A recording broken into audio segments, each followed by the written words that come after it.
Halo teman-teman. Nah, sekarang kita bahas nih soal yang namanya konsistensi dan lain sebagainya yang tadi ada di reel sebelah. Bagaimana kita belajar dari Manchester City lawan Arsenal ya. Kalau teman-teman suka bola ya pasti akan ngikutin ya Premier League seperti ini. Tapi buat para penggemar Arsenal dulu mohon maaf banget ya. Semoga nggak di PHP lagi tahun ini ya. Udah hampir juara. Tapi hampir pasti keselip ya kalau Manchester City bisa menang di 2 pertandingan tersisa ya simpanannya.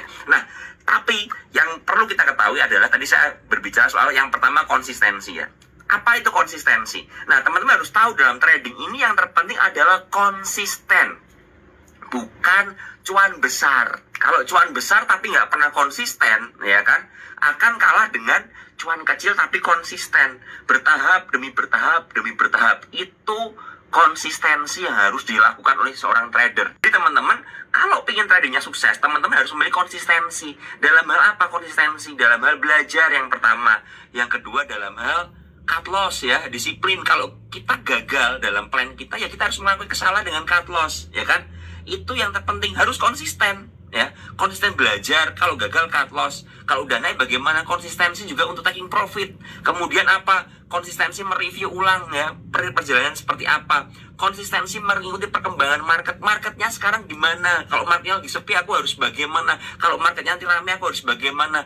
Oh sekarang ini zamannya saham big caps naik, aku harus bagaimana. Ini konsisten untuk belajar. Ingat ya teman-teman, kalau profitnya kecil-kecil tapi teman-teman konsisten mengumpulkan, teman-teman akan dapat profit yang besar. Dan semuanya adalah perjalanan. Saya selalu bilang, trading adalah maraton. Trading adalah masalah menjaga nafas, dan trading adalah konsistensi. Mau sukses, harus konsisten. Yang kedua adalah tentang yang namanya siklus. Teman-teman mesti ketahui bahwa trading adalah sebuah siklus. Trading adalah sebuah siklus. Artinya apa? Siklusnya seperti apa? Ada masa di mana kita mudah mendapatkan profit dan ada masa di mana kita susah dapat profit alias sering loss. Itu adalah siklus. Nah, kalau teman-teman loss terus bagaimana? Berarti teman-teman belum menemukan yang namanya konsistensi.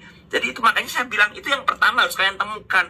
Temukan konsistensi dulu. Baru yang kedua bagaimana teman-teman sadar bahwa perjalanan ini sebuah siklus, ya kan? Kalau sadar sebuah siklus, teman-teman tahu kapan harus ngegas dan tahu kapan harus ngerem, tahu kapan harus all in dan tahu kapan harus menjaga, membatasi porsi dari cash kita, tahu kapan harus raising cash ya, dapetin cash banyak-banyaknya, TP dulu semuanya atau CL dulu, keluar dulu dari market, tahu kapan harus masukin cash ke dalam sebuah saham. Itu salah satu kunci juga.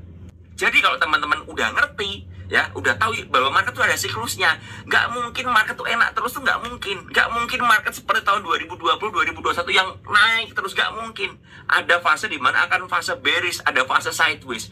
Itu adalah saat di mana kita belajar lagi. Kalau kita sadar bahwa market adalah sebuah siklus, maka kita harus merubah cara bermain kita, cara trading kita. Nah, ini yang penting. Jadi, poin kedua adalah teman-teman sadar dulu.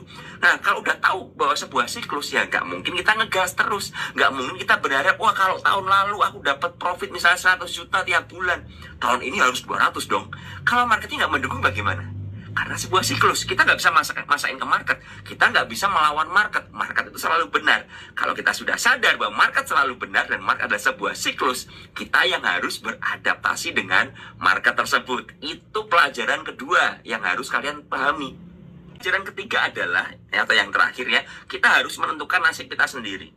Kita ngerti ya, Arsenal selama ini, selama dari awal kompetisi sampai mungkin hampir menjelang akhir, Arsenal sempat leading 11 poin atau lebih bahkan ya kan dari Manchester City. Ya, mereka sempat menang terus ya, sampai akhirnya ya sebenarnya Arsenal ini bisa menentukan nasibnya sendiri. Dia nggak akan perlu khawatir bahwa apa ya, kasarannya dia itu harus tergantung dengan Manchester City. Kalau apa, dia selalu menang, ya kan? Walaupun di pertandingan lawan City kemarin kalah, tapi seandainya dia di pertandingan lain dia sapu bersih, ya kan, nggak akan khawatir banget karena masih dipegang, ya masih menentukan nasib sendiri. Sama dalam trading, ya kan, trading kita harus menentukan nasib sendiri. Nah sekarang nasibnya yang Manchester City yang menentukan. Kalau Manchester City bisa menang terus, maka bisa juara. Nah sama dalam trading kita, kalau kita bisa konsisten, kita bisa juara. Kalau kita bisa ngerti bahwa trading kita, porto kita itu ditentukan tangan kita sendiri, jari kita sendiri, bukan orang lain, maka kita akan ngerti bahwa semuanya harus atas keputusan saya.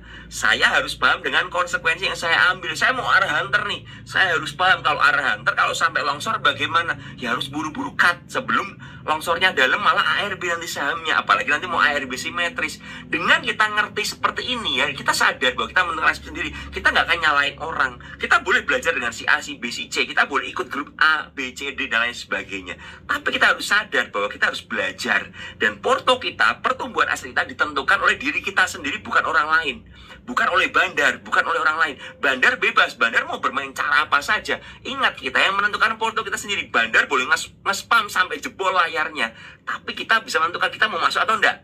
Ini penting yang harus kita ketahui. Jadi kalau kita udah tahu bahwa porto kita, pertumbuhan aset kita tentukan diri kita sendiri, saya nggak akan FOMO dengan news, saya nggak akan FOMO dengan running trade, saya nggak akan FOMO dengan apa ya, yang namanya spam satu lot dan lain sebagainya yang sekarang sedang marak.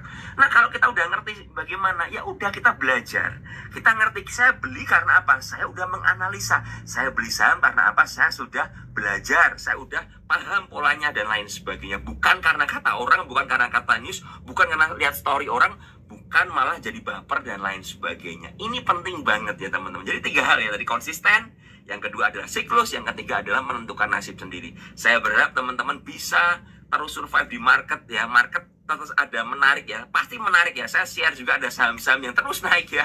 Tapi kita harus bagaimana cara kita menemukannya dan bermain dan trading di dalamnya. Ya itu dari saya, semoga bermanfaat. Share ke teman-teman lain kalau memang teman-teman diberkati dengan konten ini. See you.